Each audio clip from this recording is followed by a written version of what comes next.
Heron. He is a PhD student at the University of Dayton, and he is here to talk to you about the seamless garment, the Catholic commitment to life. So please give him a hand.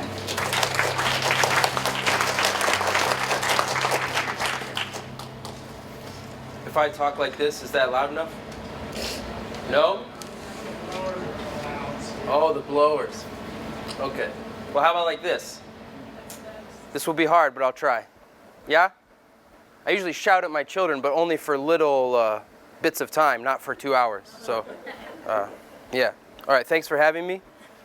I don't know what you need to know about me. I've got a wife and 4 kids. They'll come up over and over again. They always do. And I'm a moral theologian, and I'm studying Catholic social teaching, and I'm sort of a student of Thomas Aquinas. So all that's going to be in here, and I hope you follow me.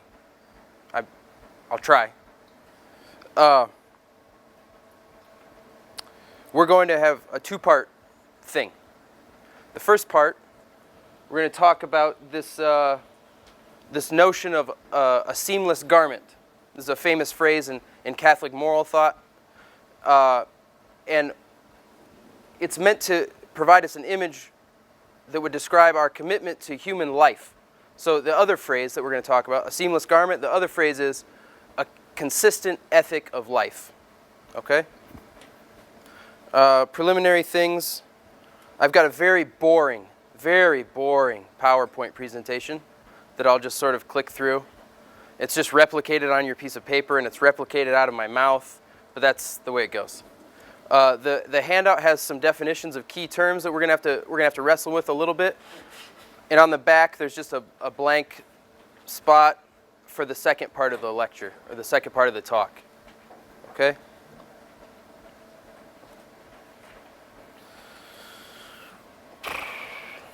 Okay. We'll have a couple points throughout the night, a few points throughout the night where we could stop, discuss, talk with each other, talk with me. Okay? All right. So if you look at the handout, the first definition, I have to do this, it's a consistent ethic of life. So we have to just get that out of the way if we're going to do this. So this refers to promoting and defending the human person, especially with regard to threats against human life, like abortion, euthanasia, capital punishment, unjust war, and threats to human flourishing, like hunger, poverty, illiteracy, environmental contamination, racial discrimination, class conflict, and family breakdown. Okay? That's what we want to think of when we hear that phrase, a consistent ethic of life. Defending and promoting life, the life of the human person. Okay. The phrase, a seamless garment, is meant to evoke the image of that consistent ethic. So we picture all the life issues woven together in one piece, where this issue and that issue are necessarily connected because they're part of one whole garment. Okay? All the issues are connected. So seamlessness in the garment of our ethic of life refers to the truth that abortion is not disconnected from poverty. It's connected. They're related intimately. Euthanasia is related to individualism and consumerism. Racial discrimination is related to prison population issues. There are connections between these that are fundamental, and as Catholics we want to appreciate those connections. But it turns out that's very hard to do. Very hard to do. So I keep using this word ethic. So we got to talk about that for just a second. I looked over Sue's very rich PowerPoint presentation, I think from the opening night of this series. You guys got some gems that night. She gave you a thick introduction to Catholic moral teaching. So I'm going to be repeating some of that for sure. So ethics refers to the study of the best life. It asks the question, how can I live the best life? How can I be happy? So there's no such thing as an ethical person. You hear that on television all the time. I really appreciate him. He's such an ethical guy. I really admire his ethics. It's an empty word. It always has to be qualified. Christian ethics, Catholic ethics, Nazi ethics, environmental ethics, vegan ethics. I don't know if you know any vegans, but they definitely have an ethic that they live by. And it kind of determines everything else. I used to live with a vegan. It was annoying. It was annoying.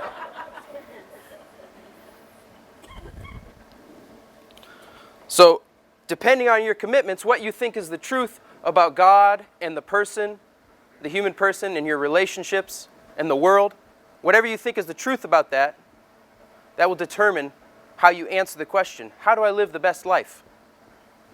So tonight, we're going to ask questions about, especially about the human person, made in the image and the likeness of God, the triune creator. And that's going to determine how we speak about threats to life and threats to human flourishing. Okay? Before we do that, we've got to have another definition. We're building all the definitions. Then we'll take, later on there'll be a break, so if you have a question, one of the definitions, just mark it. We'll come back to it if you want. I told you this is boring. I don't even have clip art. Nothing witty, nothing. Just text, boring. Like a book. Okay, the human person. The rational animal. Rational means I have an intellect and I have a will. I'm made to know the truth and I'm made to love the good. I want to know true things and I want to love good things. The rational animal, made in the image and likeness of the triune creator, regarded especially as free, self-conscious, relational, being capable of perfection and degradation, and created for eternal worship of God. So tonight, that's what I mean by the human person. Now we could go around, we could start cooking up other definitions of human persons. There's a lot out there, but tonight this is the one we're going to work with because you're my captive audience. Okay. So the American bishop, Joseph Cardinal Bernardin, some of you may remember him. In a room filled with so many young people, I'm just surprised that we remember the good cardinal. All right. He came up with this phrase, the seamless garment, in the early 80s, and the phrase, a consistent ethic of life. So we're not going to talk a lot about him tonight, but I wanted you to know where it comes from. And here's a quote that he used from our USCCB. It'll help us get on our way. This is the quote. When we accept violence in any form as commonplace, our sensitivities become dulled. When we accept violence, war itself can be taken for granted. Violence has many faces: oppression of the poor, deprivation of basic human rights, economic exploitation, sexual exploitation and pornography, neglect or abuse of the aged and the helpless, and innumerable other acts of inhumanity. Abortion, in particular, blunts a sense of the sacredness of human life in a society where the innocent unborn are killed wantonly. How can we expect people to feel righteous revulsion at the act or threat of killing non-combatants of war? If we live in a culture that takes innocent life, how can we expect other people to feel revulsion at other threats against life? Okay. So we've got an issue here. There's a common phrase that Catholics have been using since probably the 90s. This is a phrase that comes from the 80s. There's another phrase, another definition on the handout, the culture of life. You know that phrase, culture of life? John Paul II called us to build a culture of life. Okay? So bear with me. We won't do this definition thing all night long, but we got to get these terms up and running, okay? So before we have to build up to culture of life. We've got the common good. Trust me, stick with me. The common good. The social and political conditions that conduce or contribute to human flourishing. Local, national, international communities work for the common good by promoting programs, policies, laws, as we were talking about earlier, associations, agencies, services that create the environment in which human persons and communities can fulfill their natural inclinations. Okay, I know, I've almost lost you, I'm sure. Not because you can't comprehend this, but because I'm just going through the most boring presentation on the planet. Okay. We've got to get all this set up. We've got the human person, made for love, made for the knowledge of the truth, made for relationship with others and most importantly with God. We've got the relationships that that person has, our society, our families, right?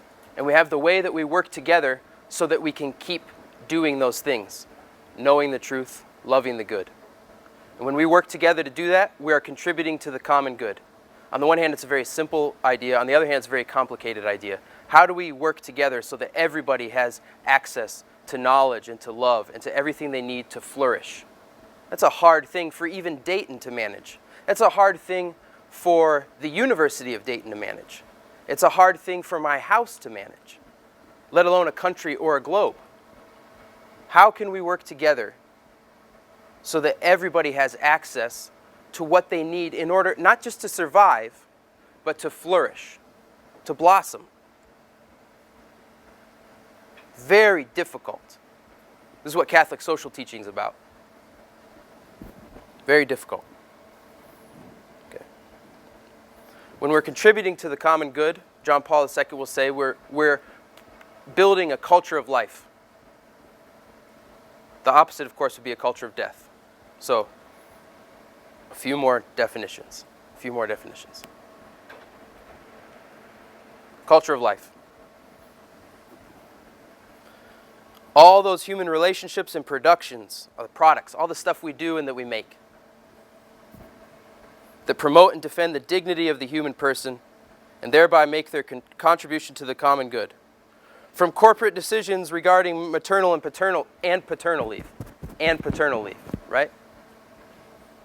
And not just maternal. What's the FMLA? How long is that? Could be longer. Could be longer, especially if you have a big family. It's oriented to a certain type of flourishing, but not for everybody. There you go. Literature and media that portray the truth about the human person, especially human sexuality. Remember, even Aristotle said, humans have trouble with food and sex. That was Aristotle.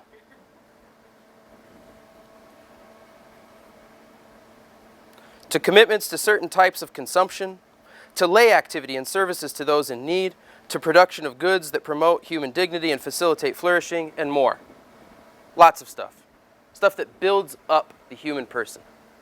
So the culture of death gets very sad. All those human relationships and productions that demote and betray the dignity of the human person and thereby corrupt the work for the common good. From corporate practices that destroy health, and we could name those all night long, to literature and media that trade on lies and distortions about the human person, especially human sexuality, to unconscious commitment to rabid consumption of products, to health services that deal in death, to production of goods that darken the conscience of the consumer and involve exploitation in manufacture, advertising, pricing, and more. We could go on and on about the culture of death. Before we proceed, we don't ever want to think that the culture of life is over here and the culture of death is over here. The culture of life and the culture of death are all mixed up within me. Now, nevertheless, we're on good ground when we want to say life versus death. This is the way St. John writes his gospel. You've got the light and the darkness, and the darkness hates the light. That's in John 1. Okay? But we don't want to ever think, oh, those ones over there. Those are the problem. Those ones over there. This side of the room is the problem. Here's the light. We don't want to think that about anybody. Right. That would be hypocritical. Was that you? Hypocrisy? This table is sensitive to hypocrisy. Being the evil ones. Okay. So we're called to build up this culture of life. We can see two mistakes made by Catholics who want to promote a culture of life. From one direction or another, from one political side or another, a focus on one issue can compromise attention to another issue. It almost goes without saying in America that if you're soft on abortion, you hate war. If you're soft on war, you hate abortion. Or capital punishment and euthanasia, or capital punishment and abortion, or whatever. We have a grave inconsistency in popular morality. Politics.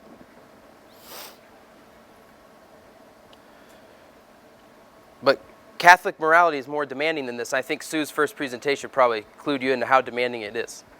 We're talking about conversion of the entire life, transformation of your soul. Church teaching consistently addresses more ambiguous threats to human life, like illiteracy and hunger and poverty, neglect, discrimination, individualism, consumerism. Now I'll pause here and just say, I am not a person who thinks that since we can't get the abortion law off the books, that we just need to focus on reducing the number of abortions and just throw all our energy there. A bad law is a bad law. We don't need bad laws. We don't need unjust laws. So I'm not saying that when I say we have to focus on other things, like poverty or illiteracy or hunger, and hopefully like something horrible like abortion will be taken care of in the long run. We don't want to throw all those actual people who are suffering because of the abortion laws under the bus while we're busy fixing things over here. Do you understand what I'm saying? So I'm not suggesting, that's an argument in our culture today. Well, we can't get rid of this law, but if we could just work on these other issues, maybe we could reduce the number of abortions. Well, that's just a reduction in the number of murders. It would be better to have no murders, right? Okay, so that's not what I'm saying tonight.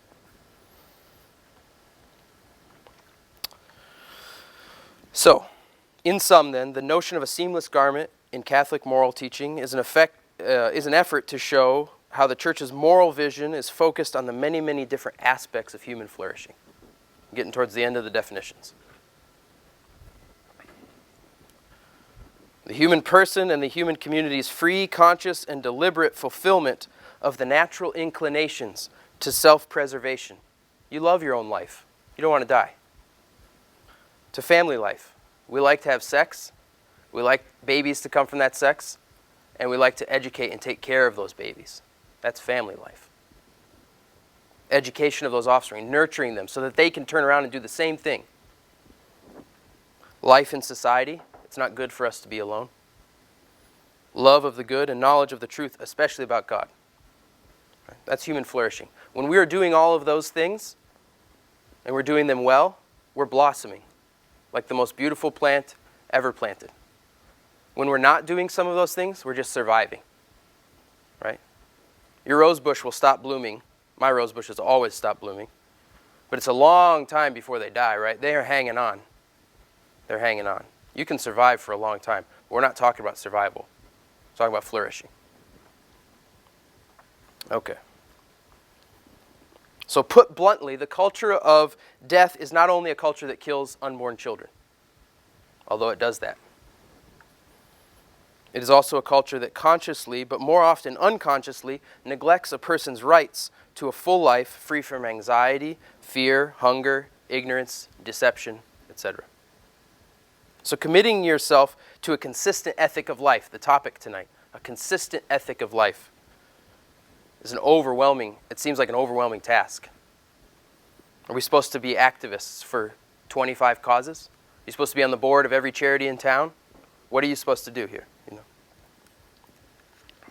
First thing to note then is that a consistent ethic of life does not commit us to this grocery list of activities that we got to do. We're defending human life here, here.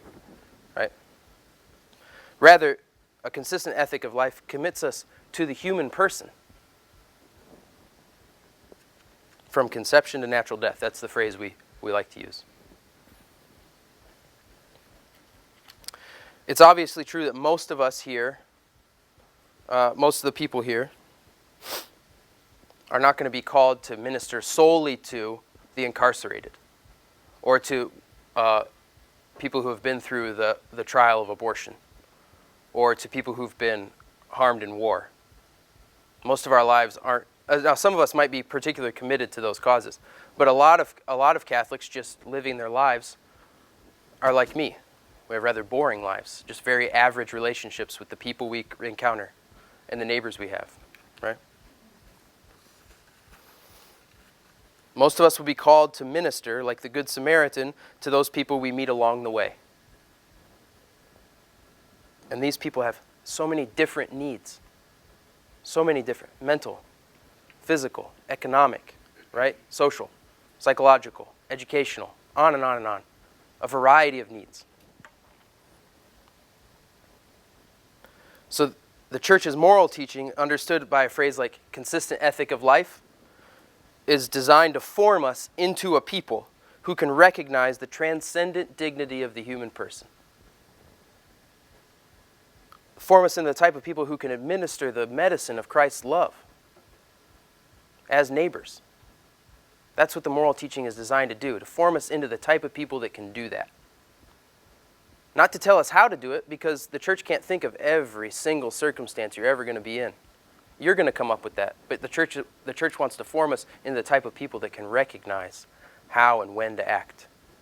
It's called prudence, by the way. We might talk about it later. I can't remember.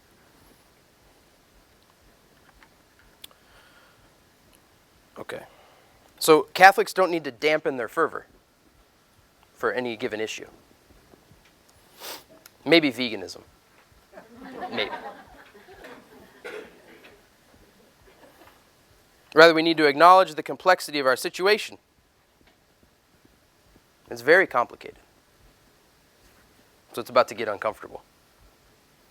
Maybe. Maybe it won't. Maybe it won't. That would be great if it didn't. But it might. So I'm vehemently opposed to abortion. It's one of the great crimes of our era.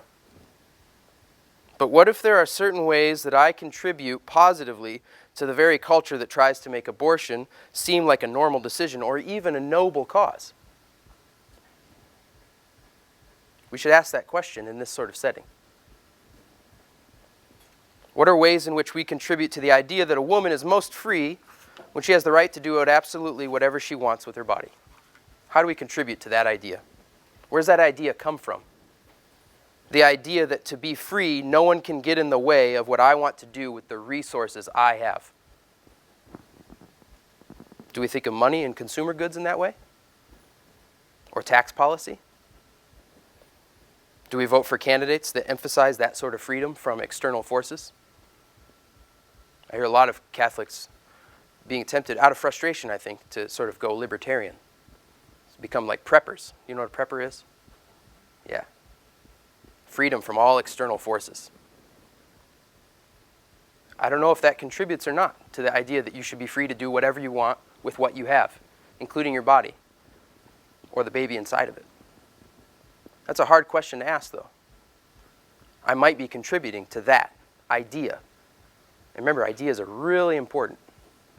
Really important. Or again, why do women in our society feel that a child is such a threat to them that they have to eliminate the child? Do men in our culture pressure women to think in this way? If you're a man and I look at you, I don't know anything about you.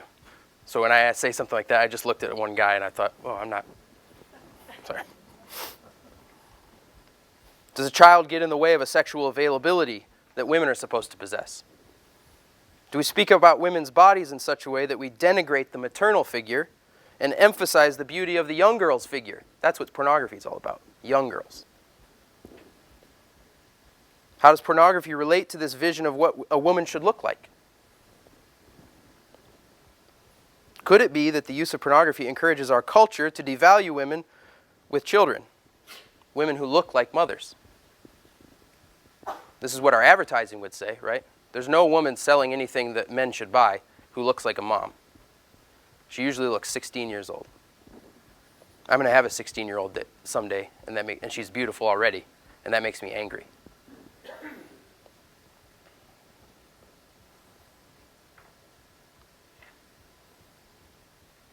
Why hasn't the use of a reliable contraception driven the abortion rate down? Why do abortion rates climb when there is regular access to reliable contraception? So are we thinking about sex in such a way that we are making abortion more likely, even if we're personally opposed to abortion? We go further and further. What kind of products do we buy? Do the companies that make these products promote the idea that everything is for sale and everything is disposable? Everything. Does the idea that everything is for sale and everything is disposable have an effect on the conditions of workers who make the products? Does it change the way we buy things and throw things away? You see, you're starting to ask questions about stuff far away from what we would, when we came in here, what we thought of as the life issues.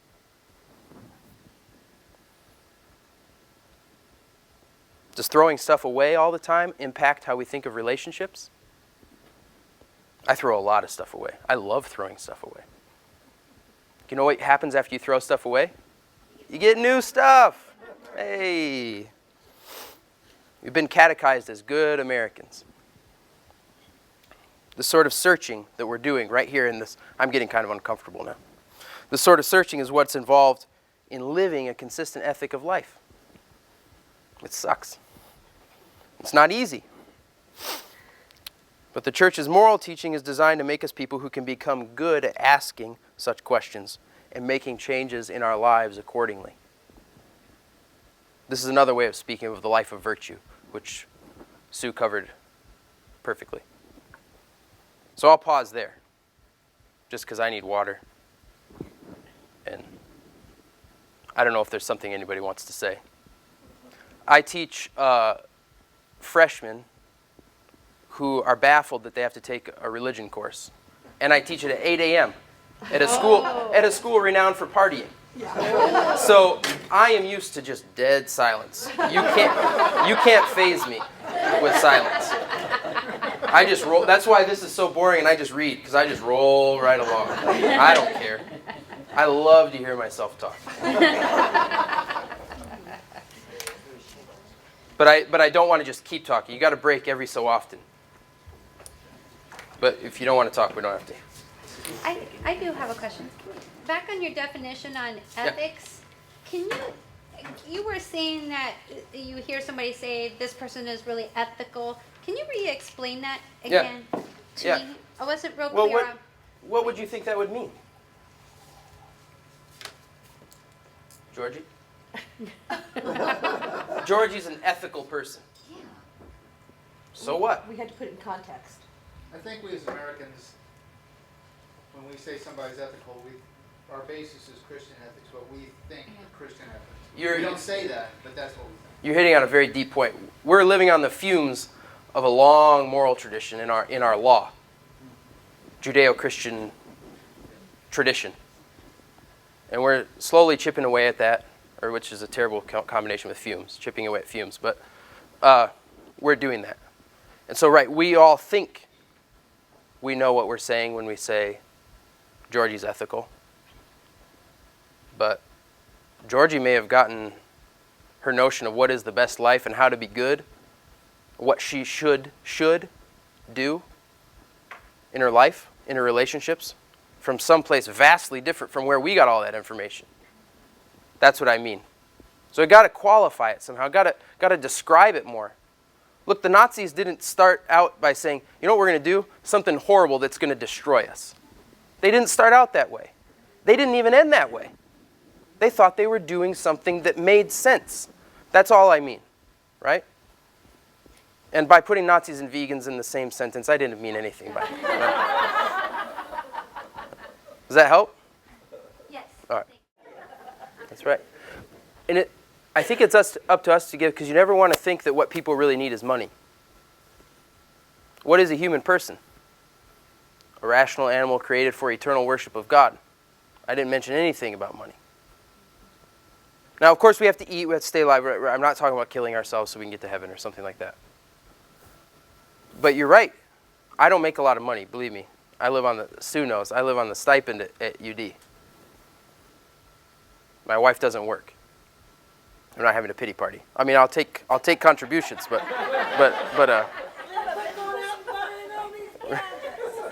this one was $1. This one was $1. But what do people really need? They have to be able to provide for themselves. There's some serious stuff about the money. But Christ doesn't go around shilling out stuff. Go get yourself something nice, Georgie. So balance, or another word is moderation, or the mean, or the middle. That's just virtue talk. Right. I don't want to go this far over here. I don't want to go this far over here. I have to do this right here. That's a hard thing. Right. It is. We don't know a lot of truly virtuous people. We know a lot of people who are on the road to true virtue, but the truly virtuous, we call them saints, right? Yeah. Oh, I think you're right. There's tremendous balance that has to be struck, and it's very difficult because we are riddled with sin. selfishness and pride. So that they can die at least with a little dignity. I mean, that's really such a small thing, but still such a wonderful thing. And every single day, they died. And every single day, there was more of them. You can't, and I'm sure, I know she had struggles, but she still did it. Right, and the first person she picked up, he had worms crawling on him, and she couldn't hardly stand the smell. And you've seen her. She picked him up. So think of him, right? She picked him up, and he said, "Why are you doing this?" She started to wash him, I think. And he said, "Why are you doing this?" And she just said, "Because I love you." That's all she said. That's a very frustrating answer. It's as frustrating as the cross. It seems pointless. St. Paul calls the cross foolishness. So what you're doing at St. Vincent de Paul is going to feel like. But if you don't do it, I can't do it. I got to pay for this thing.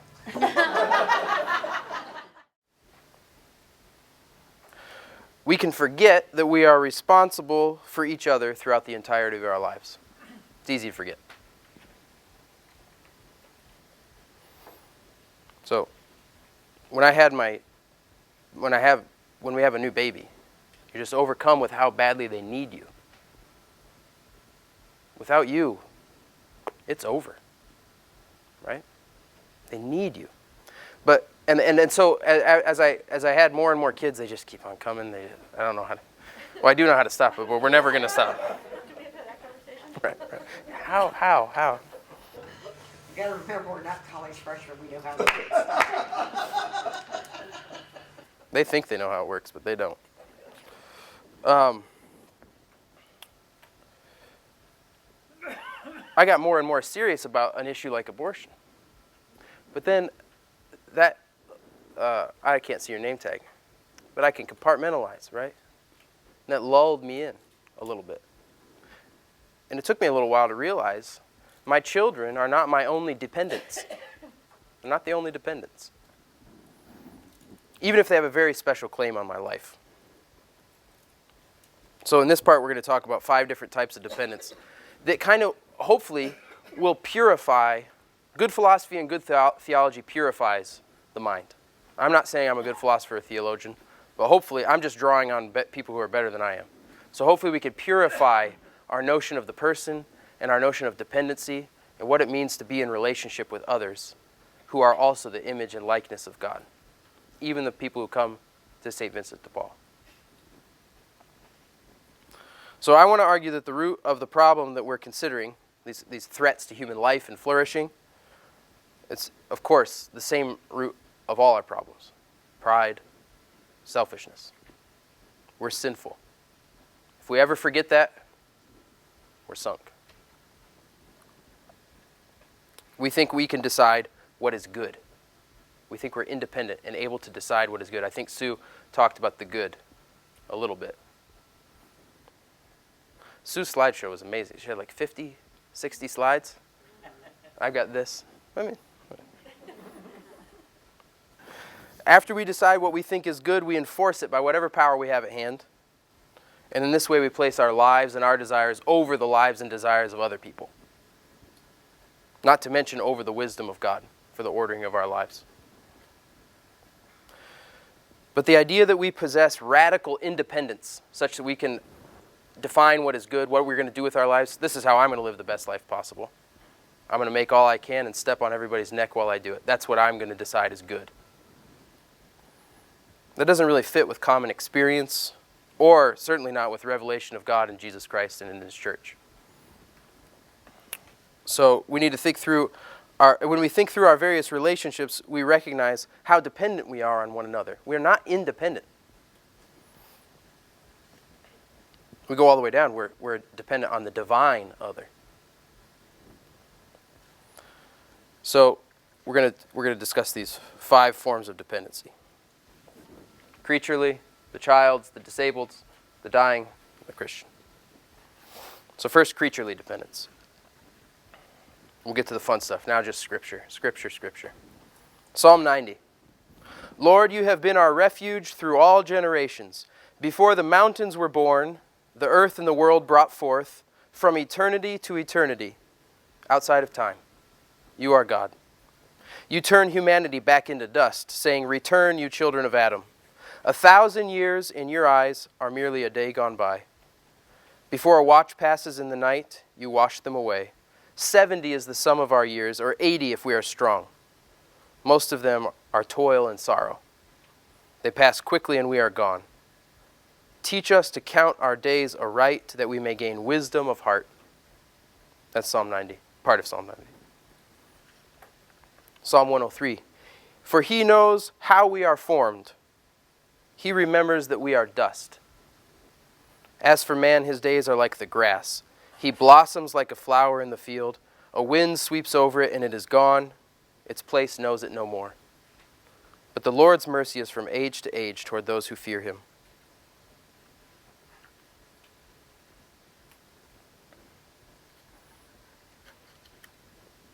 God says to Job in chapter 38, where were you when I founded the earth? Tell me if you have understanding. Who determined its size? Surely you know. God's real sarcastic. He's kind of snarky with Job. Surely you know.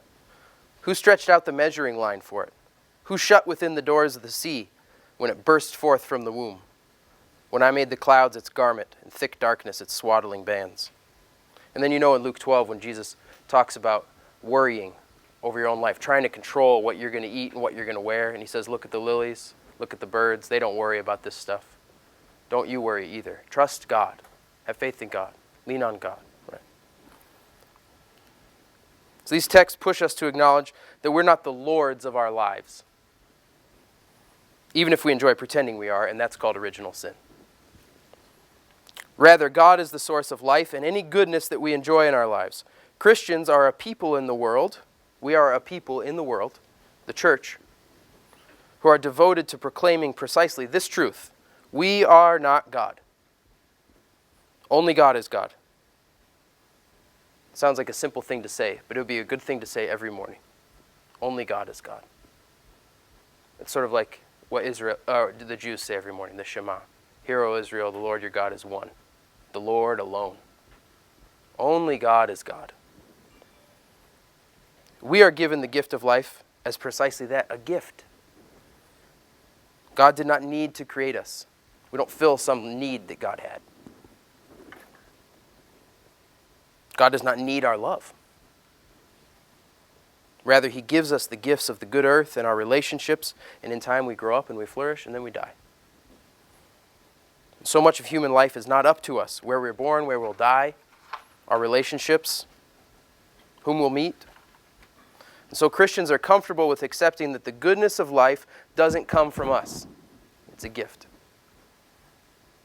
Our ability to receive this gift with proper humility and gratitude depends on our ability to acknowledge God as our creator, our source. God has given us the grace of the Spirit, the passion of Christ, and the moral law in order to form us into persons who can acknowledge this dependence, this most fundamental dependence. We can speak the truth about life. It's not ours, and so we may not do with it what we please. Rather, we must receive it as a gift from the corn we grow, to the innocent babies we parent, to the prisoners we feed, to the elderly we care for until they die. And because this is a talk about the church's moral teaching, we need to add the following element. Part of creaturely dependence is receiving what it means to flourish. We do not decide what the life of virtue looks like. We do not decide what is good and what is evil. So when we speak of threats to life and flourishing, we rely on a notion of justice that we don't invent. We don't just cook these things up and write them in laws.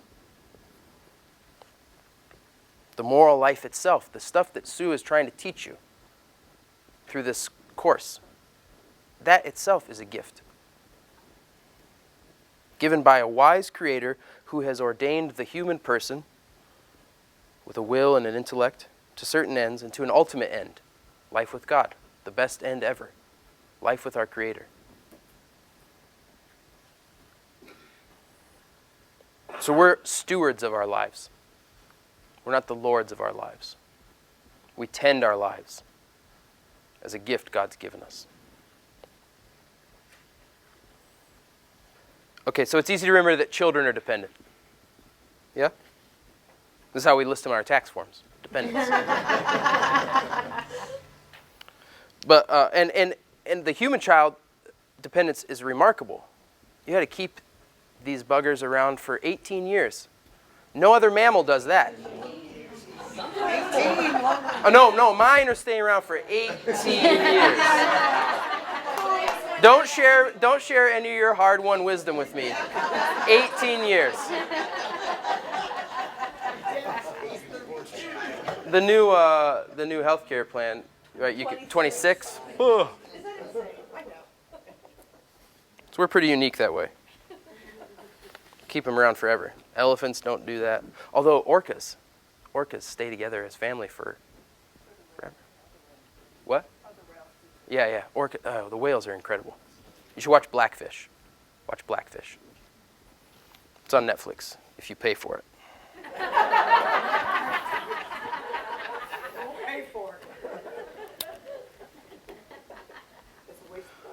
So we could go deeper into the dependence of an infant. And I would only say that it would be valuable to do that because it's natural to care for infants. Every culture knows what a baby needs. And yet here we find neglect of children and murder of children. So you have to ask a serious question about what's going on with the society if that becomes possible, if we can manipulate something natural like that, to care for something innocent and allow it to flourish. What's wrong? What's wrong? But we got to go deeper. We're going to go a different direction. We automatically think of the infant or the young child when we talk about the dependency of childhood. We got to remember that every person is always a child. There's no way to stop being a child. You can never, ever stop being a child. The statement's obviously true, but when we identify ourselves in public in our culture, we don't speak this way. We talk about our accomplishments. I got up here and I started to talk about Dayton. Who cares? Right? I could have gotten up here and said, I'm the son of Jeff and Lois Heron. Jeff is a former Protestant minister. Now he works at a hospital. Lois works at a wellness center. They're the children of Sam and Donna Heron, who were they had a horse farm. They sold insurance. My other grandparents, my maternal grandparents, were missionaries to South Africa. And I could go on to my great-grandparents. I could talk about my sisters and my, And then you would have me, but you'd have me situated in my story. In my story. It would make for terrible small talk, right? I would have to go on and on to give you my story. But on the other hand, we often silence these facts, just these facts about ourselves, where we come from. We focus instead on accomplishment, achievement, distinction, all the tiny ways we tell each other that we're worth knowing. But if we were to begin the way I just did, I'm Jason, son of Jeff, son of Sam. I think son of Sam is a bad phrase, isn't it? Is that a son of Samuel? Grandson of Sam. I situate myself in something larger where I'm not the primary agent. I don't start the story. And when it ends, my story just keeps on going. I hope I have grandbabies and great-grandbabies. Right? So I want to emphasize three things if we just started to think about Georgie as a child. Sorry, I don't know why Georgie. You're the only name tag I've seen all night, Georgie. If every sorry. Sue, sorry? That's Sue's mom. Georgie is Sue's mom? Oh, yeah. Oh, lovely. And Jerry? Georgie and Jerry. Musical. If every person is always a child, we must proceed accordingly. Not only the unborn child, but also the inmate accused of murder, the non-combatant near the battlefield, the beggar, the elderly hospice patient, the illiterate and the unemployable, the people who get out of prison and can't get jobs. Each of these persons belongs to some people, connected through kinship ties that we can't even begin to imagine. Every single person is just, you touch on it, it's a vast ocean of history behind that person. So we don't take the lives. If we're talking about threats to life, We don't take the lives of individual, isolated little atoms that are available to us sort of as specimens that we can work on. We take the lives of daughters and sons, sisters and brothers, nephews and nieces and cousins, and friends and neighbors. So to take life, whether through euthanasia, abortion, capital punishment, unlimited warfare, or social neglect, is to strip a person out of her family, her natural setting, the story that helps us make sense of her. So a consistent ethic of life will involve thinking like that, rather than any other way. Second thing, if every person is always a child, we have to think of ourselves accordingly. Just as we receive life as a gift from the word of the good Creator, so do we receive our relations. You don't get to choose your family. We may not treat others as isolated atoms without telling a lie about them. It's a lie that you're an isolated atom. A-T-O-M, right? Atom. We should not think of ourselves as isolated atoms either. We belong to some people and are caught up in ties that don't completely define us, but they shape who we are. They limit what we can do. So if we're to think clearly about life and how to defend and foster it so it can flourish, we have to be truthful when we speak about ourselves and about others. The truth about who I am, where I have been, and where I am going involves far more than my career, my accomplishments, my hobbies, my interests, my.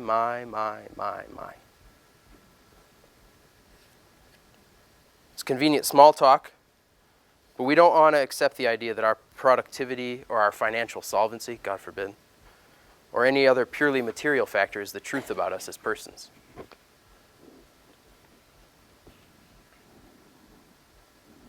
This seems like a small point in the lecture, but when we consider unborn persons to be a drag on limited resources, or the incarcerated to be a drag on resources, or those people on the other side of the river to be a drag on resources, when we focus inordinately on the cost of maintaining care for the people who are a drag on all our resources, we too quickly descend into the wrong sort of speech about human persons. We are not assets. We're not drags on resources. We're children. The third thing, we'll talk about this at the end if we ever get there. Let's remember that becoming a child of God is the way we speak about the Christian vocation. The Father sends the Son. The Son is eternally a child. Eternally, that means forever, not just infinity, but outside of time forever. That's his nature. He's eternally child. He sends the Son and the Spirit so that we may be adopted into the family of God. St. Paul calls us co-heirs with Christ our brother. The Spirit, by the grace given to us at Christ's passion, especially mediated to us through the sacraments, does not create independent Christians. The Spirit rather forms a family. Christ says in John that he will not leave us as orphans. One of the most beautiful things he's ever said to us.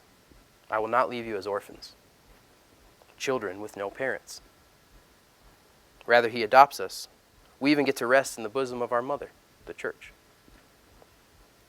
The early Christians would even imagine us being nursed by the church's breasts, the Old Testament and the New Testament, the milk of Scripture nourishing us so that we could grow up and be mature Christians.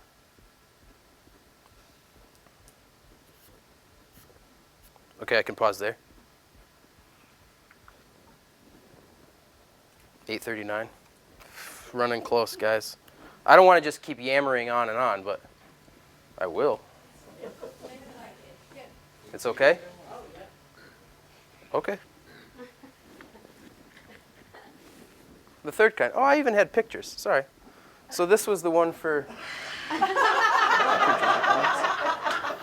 Then there was... This is my baby Thomas in the middle. Aww. Boy, he's got big feet. Yeah, huge feet, size 10s. He's our youngest. He's the best one. The rest of them, they're rotten, but he's beautiful. Tell me he's the only boy.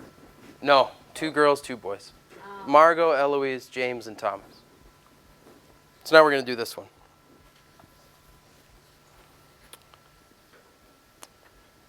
The other way to talk about this would be accidental or tragic dependence. It's more difficult to deal with in a way. We'll call it accidental because it doesn't define us as persons. Even though we're frail and this kind of stuff happens to us all the time. But to be human doesn't mean to be disabled. We'll call it tragic because it often involves a disability that's simply unnatural. Anybody can go through this. Anybody. At any given point. I may find out I have leukemia. The brakes on my Clover Green 97 Corolla might malfunction, send me to the ER, a wheelchair, who knows where. The pesticides we use might have all sorts of hidden effects, especially on our kids. My daughter, it turns out, responds very violently to red food coloring. My mom's spine is degenerating. I'm getting older and older. None of you are, but I am getting older and older and older. Got tornadoes. Out west, they got fires, drought. This form of dependence can be extraordinary. A baby with trisomy 13 and that lives. Or ordinary. My Corolla's brakes malfunction, I only break my arm. But in any of these cases, our ability to flourish will be hindered in some way. We have to turn to others to help us in our need, and we are forced to acknowledge that we were never the sole source of our flourishing in the first place. The doctor sets the sutures. The wife cleans the wound. The son trims the father's beard. The nurse changes the bedpan. The priest brings the viaticum. Neighbors offer a bed. Hopefully a parish adopts a family. Like acknowledging that we are all children, we must all acknowledge that we are all going to be, at some point in our lives, dependent in this third sense. We have no way out of this dependence, and so we need to approach the topic with clear sight. What are the conditions we hope to find when it's our turn? What sort of society do I hope to be a part of when I am incarcerated and when I get out and I can't find a job? What sort of healthcare system do I hope is operating when my hospital bills are too big to pay? What sort of family do we have to be when our kids need weekly treatments? What sort of marriage do I have to have when I lose the use of the lower half of my body?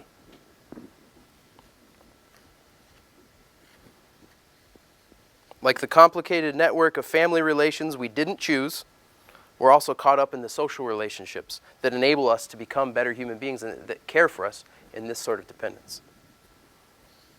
As the church has constantly taught, based on her reflection on sacred scripture, it's not good for the human person to be alone.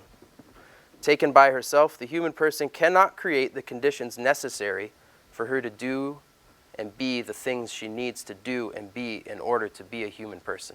You can't do it by yourself. You might get enough food and water, but that's about it. You'd survive. You wouldn't flourish. So when we speak of accidental or tragic dependence, we're speaking of our natural reliance on our social relationships. From familial and kinship ties to healthcare professionals, civic agencies, literacy organizations, charities, corporations, volunteers, neighbors, strangers, and everyone else. We need them and they need us. The corporations really need us. We've got a lot of power, if you think about it. We just don't use it. It's a simple point on the one hand, but given the number and the complexity of the relationships, it's a very difficult issue to manage. How do these work together to take care of people when they fall through? We're facing that with the HHS mandate. Public funding for mental health has declined since the economic downturn. We've got prison population issues.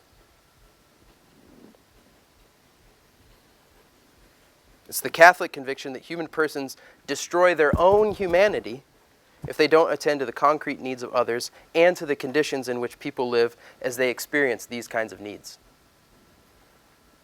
Given the dignity of the human person created in God's image and likeness, we don't simply treat symptoms.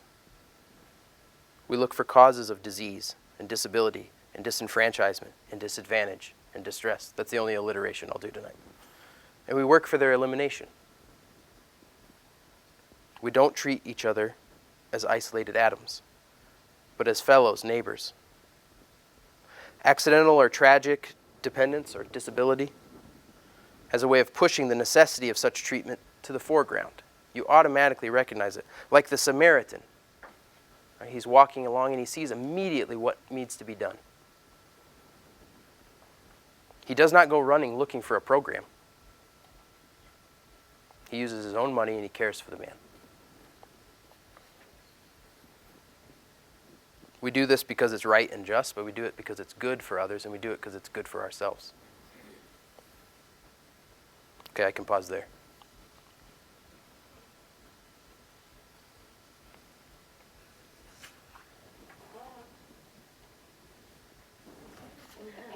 You guys are crazy. You are not freshmen. Freshmen would be packing up 15 minutes early. You sure you don't need anything? No. You're golden. You should come to my class. It was just, it's 8 in the morning. You're all up. You're all up at like 4, right? And right. You just fill the seats, and my students couldn't get in, and I wouldn't miss them. And We have conversations. right.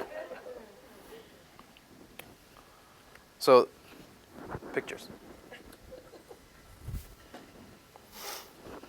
Along with the unborn, the infant, the homeless, the impoverished, the disabled, the elderly, and the dying are perhaps the most useless and worthless persons in a society. All of these persons are in one way or another a drain on our resources. They're also an inconvenience to caretakers, whether those caretakers are professionals, family members, friends, neighbors. In fact, it's hard to understand why we'd keep them around at all. They're so inconvenient.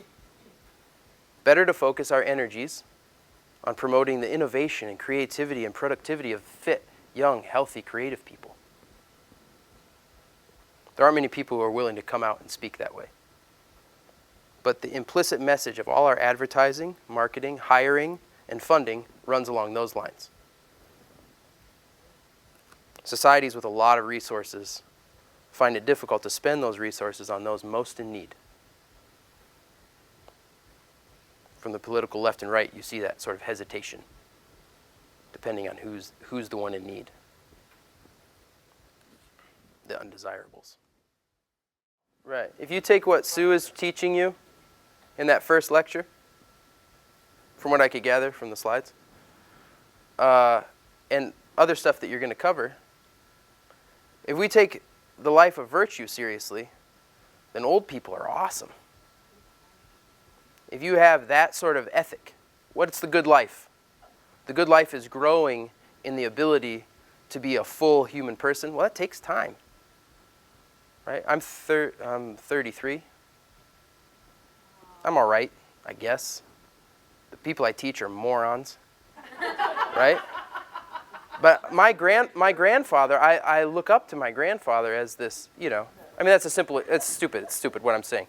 But you see, it depends on how you define the good life. What's it good to do? What ought I do? What should I spend my time doing? How should I work? What should I do with my money? Old people know a lot about that. I was just going to do all this, but we'll just do it like this. You're dying. You're getting ready to confront the living God. Yes.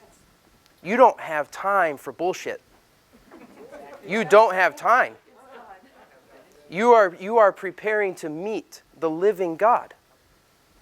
So traditionally, Christians would have prayed for a holy death. And holy death was not get it over with quick. That's how young people think about death. I don't want to suffer, get it over with quick. A holy death was, to some extent, I don't want to romanticize it, to some extent, a little bit drawn out. So you had time to get ready. You have people you need to talk to. You've done some bad things, and you need to make them right. There's sacraments to be had. Right? There are things that you need to do to get ready to meet your Maker. And that's a time for stark honesty. The dependence of the Christian. So it's proper to end where you begin. So we return to our dependence on the triune God. Our last form of dependence is the most important one to acknowledge. Much of what we've said tonight has been super depressing. It's easy to discuss stuff like this and kind of start to despair. But Christians are hopeful people, shaped by the good news that Christ's light penetrates all the deep darkness of sin and death. In the end, this means that Christians draw on a rare courage, because the thread that holds together our consistent ethic of life is not our natural commitment to never murder.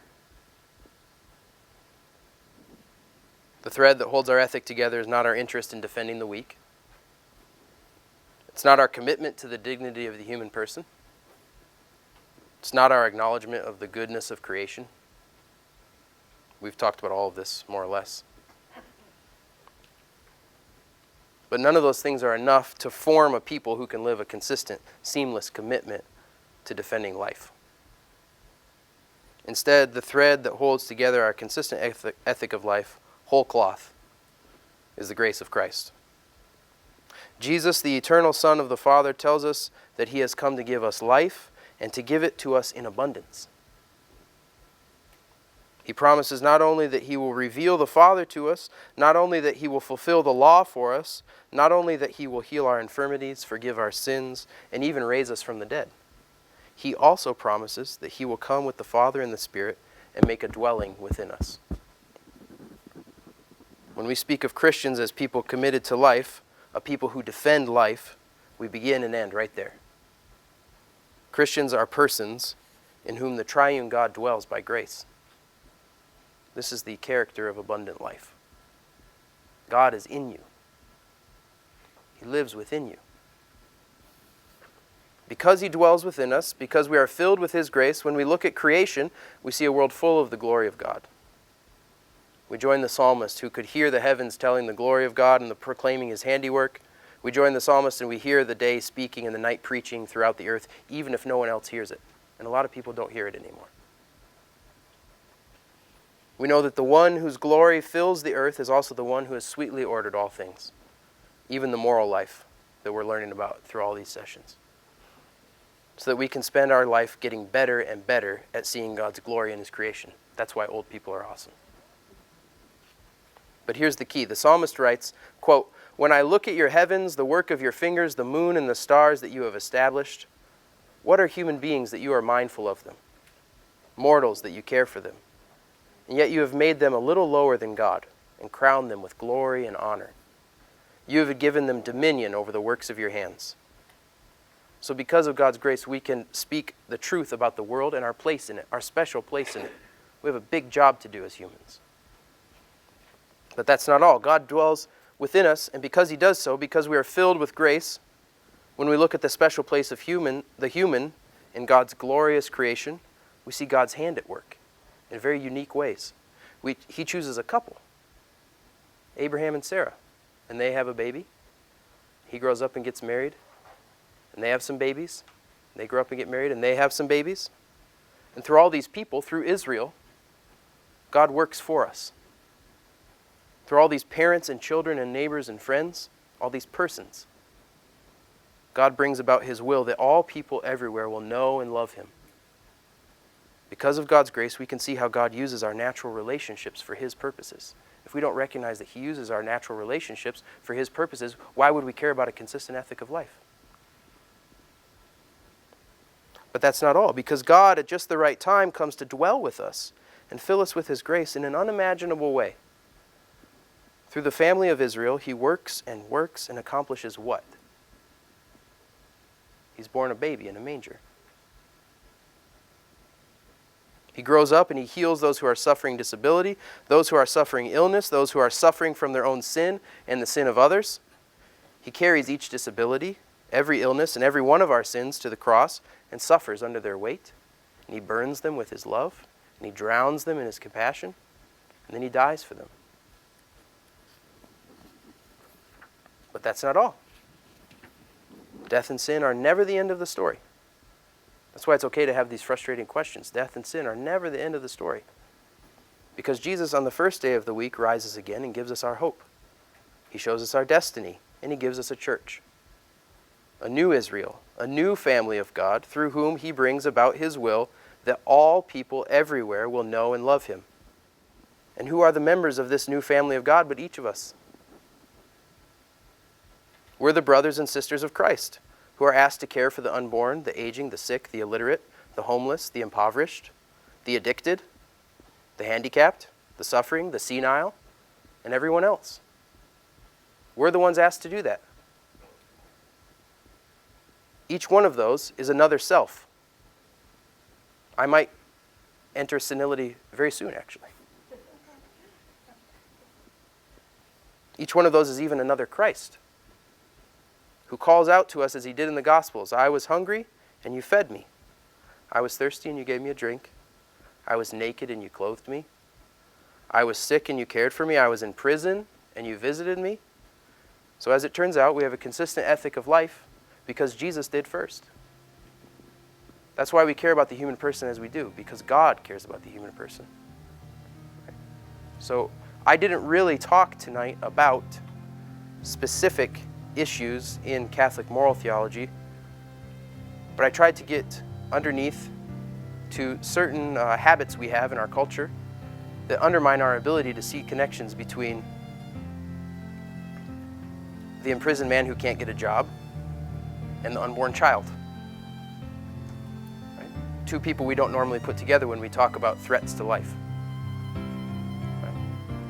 Or what we shop for and disposability in our relationships and how we treat the elderly.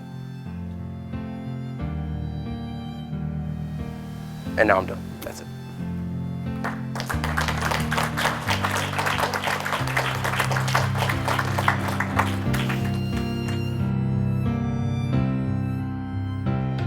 Absolute and all-knowing God, nothing is hidden from your sight. From the very beginning, all knowledge existed without you.